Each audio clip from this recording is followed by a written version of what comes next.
आपदा में अवसर है। जब सवाल आपसे पूछा जाए, ये मोदी जी की अपनी पुरानी स्टाइल है, तो सीधा जवाब देने के बजाय जब बिल्कुल मजबूरी हो तब वो कुछ ऐसा बोलते हैं कि जिसमें बीजेपी को अपनी राजनीति करने का अवसर मिले। मैं वो भी नहीं कहूंगा कि वो टूल किट दे रहे हैं, क्या दे रहे हैं, विशुद्ध रूप से राजनीति करने का अवसर। आपने दो लोगों की वाइट दिखाई, नरेंद्र मोदी की और राहुल गांधी की। राहुल गांधी से जब सवाल पूछा जा रहा है तो वो क्या कह रहे हैं कि मैं यहां पर कोई राजनीतिक बात करने नहीं आया, मणिपुर में शांति चाहिए। और दूसरी तरफ नरेंद्र मोदी हैं, कब बोलते हैं? जब सुप्रीम कोर्ट की फटकार लगती है तब वो अपनी जबान खोलते हैं, और सबसे पहले राजस्थान और छत्तीसगढ़। ये कोई मतलब नहीं है। लोग देख रहे हैं, समझ रहे हैं कि सवाल मणिपुर पर और किसी के प्रति कहीं भी अपराध अपराध अपराध है, चाहे वो राजस्थान में हो चाहे वो मणिपुर में। लेकिन 3 महीने से मणिपुर में जो तांडव चल रहा है, वहां सरेआम एक तरह से लोगों ने कानून अपने हाथ में लिया हुआ है। लोगों के पास हथियार हैं।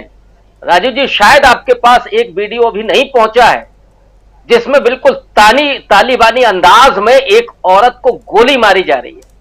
इतना भयावह दृश्य कि मैं उसको नहीं देख सका। ये मणिपुर में हो रहा है, ये इसी देश में हो रहा है। अब हम कैसे उस देश के बारे में, सारे जहां से अच्छा हिंदुस्तान हमारा, कैसे गए?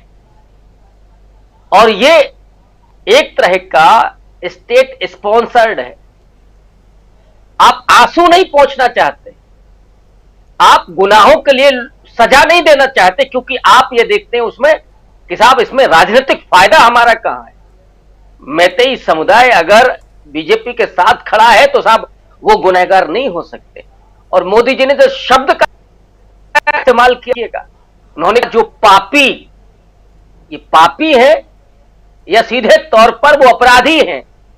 आप किस भाषा में बात कर रहे हैं?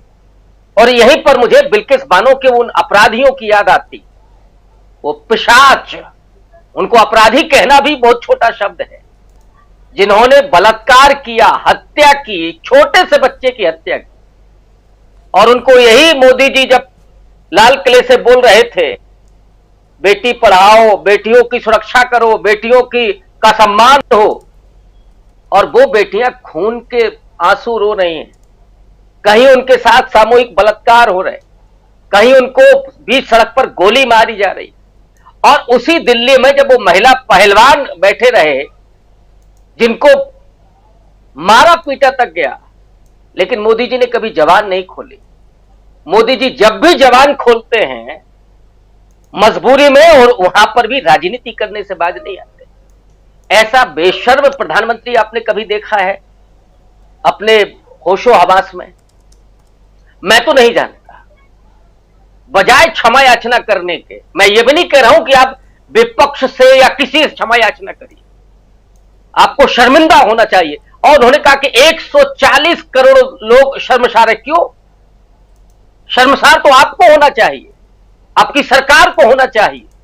इस देश के करोड़ों लोग तो उन महिलाओं के, उन स्त्रियों, उन बेटियों के पक्ष में खड़े हुए। उनको सिर्फ शर्मिंदगी इस बात की है कि आपकी सरकार है, बीरेंद्र सिंह की सरकार है, इसलिए शर्मिंदगी है।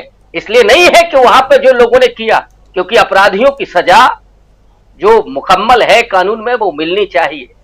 शर्मिंदगी तब दूर होती है। लेकिन मोदी जी वो आप नहीं करना चाहते। वो अपने गुनाहों को सारे इस देश के लोगों में शामिल कर देना चाहते हैं। क्यों? क्या 140 करोड़ लोग इसके लिए गुनहगार हैं? क्यों शर्मसार होंगे वो? सरकार आपकी यहां भी और वहां भी डबल इंजन की सरकार चल रही है, फिर भी क्यों हो रहा है? सवाल आपसे पूछा जाएगा। आप गुनहगार हैं, हम तो सिर्फ इसलिए शर्मसार हैं क्योंकि ऐसी सरकार है। ऐसे लोगों को हमने चुनकर के वहां पे बिठा दिया है जिनको कोई फर्क नहीं पड़ता बेटियों के बलात्कार पर, हत्याओं पर। वो उस समय भी राजनीति करने से बाज नहीं आया। जी बिल्कुल बिल्कुल। मणिपुर की घटना पर चर्चा हम कर राजीव जी, क्या ये माना जाए कि जब एन बीरेन सिंह को पता था और दिल्ली में बैठी हुई सरकार को पता नहीं था, लेकिन विपक्ष के पास था। तो क्या वहां के मुख्यमंत्री ने विपक्ष को ये मुद्दा दिया? डेफिनेटली वही मैं कह रहा हूं।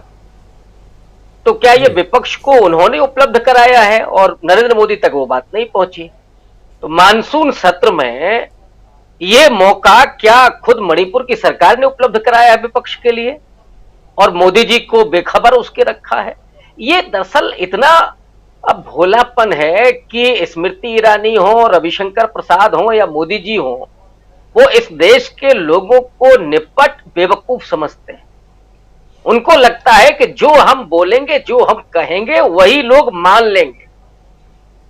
लेकिन वो इस बात को नहीं समझते हैं कि जो वो राजा वाली कहानी है ना, कि राजा जैसा है नग्न है, लेकिन वो डर के मारे कोई नहीं बोल रहा है।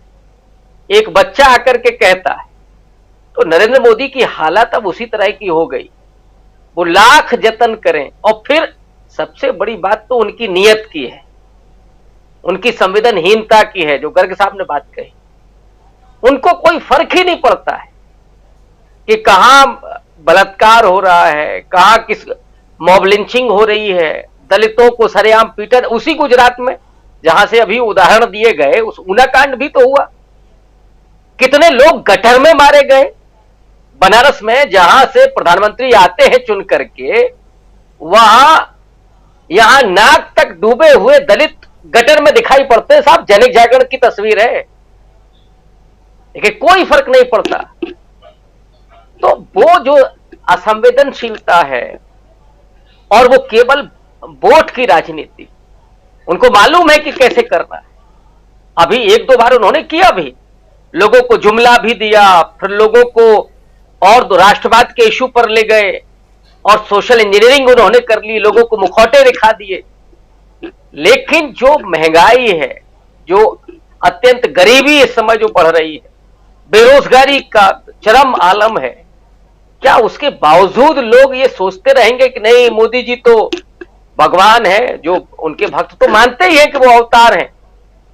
खुद मोदी जी भी इस बात को कहते हैं। ये संतोष भारती की बात मैं कह रहा हूं, ये मेरी बात नहीं है जी। कि मोदी जी को ये लगता है कि लोग उनको भगवान मानते हैं, और ये उनको एहसास हो रहा है। तो क्या फर्क पड़ता है उनको कि इस देश में चल क्या रहा है? उनको लगता है कि एक अकेला जो उन्होंने पार्लियामेंट में कहा था, वो बात अलग है कि अब वो 38 पार्टियों को लेकर के एनडीए को खड़ा कर रहे हैं। ये जो डर है, ये जो खौफ है, वो कहां लेकर के जा रहा है? और खौफ इसका नहीं है राजीव जी, खौफ होता है हमें अपनी नैतिकता का। हम सोचते हैं कि कहीं कोई ऐसा काम न कर दे कि कल को हमें शर्मिंदा होना पड़े। हमें डर होता है कि कहीं हमसे कोई भूल ना हो जाए, कहीं और खासकर सत्ता में है तो कोई असंवैधानिक काम ना हो जाए। लेकिन नरेंद्र मोदी, अमित शाह या पूरी भारतीय जनता पार्टी, अभी आरएसएस, उसको डर सिर्फ एक ही चीज का है कि सत्ता चली जाएगी। और उस सत्ता के लिए तो अभी और होगा, क्योंकि ये जो कमल है वो कीचड़ में ही खिलता है। उसके लिए कोई और हो, दिल्ली वाला घटनाक्रम, मुजफ्फरनगर वाला घटनाक्रम, गोधरा के बाद वाला घटनाक्रम, बस सत्ता आनी चाहिए। इससे कोई फर्क नहीं पड़ता है कि खून खराबा हो रहा है, लोग एक दूसरे से नफरत कर रहे हैं, लोग हिंसक हो गए हैं, लोगों के हाथ में हथियार हैं। ये अलामत, आपने क्या इस देश को तालिबान बना दिया है? कैसे हम गर्व करें? सवाल इस बात का है। आपने तो सारा इस देश के प्रति हमारा जो गर्व था उसको छीन लिया, और आप कह रहे हैं 140 करोड़ लोग शर्मिंदा हैं। हम तो इसलिए शर्मिंदा हैं कि साहब आप कुछ नहीं कर रहे। हमारा सवाल तो इस सत्ता से है कि आप चुपचाप बैठे हुए हैं, और लोग अपने हाथों में राइफल लेकर के एक औरत को पट्टी बांध करके यहां पर गोली मार रहे हैं। ये इस देश में हो रहा है साहब।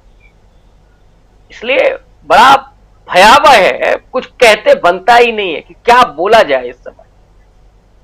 नरेंद्र मोदी को लगता है कि नहीं साहब, हमारी सत्ता बची रहेगी, लेकिन वो भूल जाते हैं कि जो यहां आया है वो बैठा थोड़ी ना रहेगा, सबको जाना है। और फिर उसका जो हिसाब किताब होता है, इतिहास कभी माफ नहीं करता राजीव।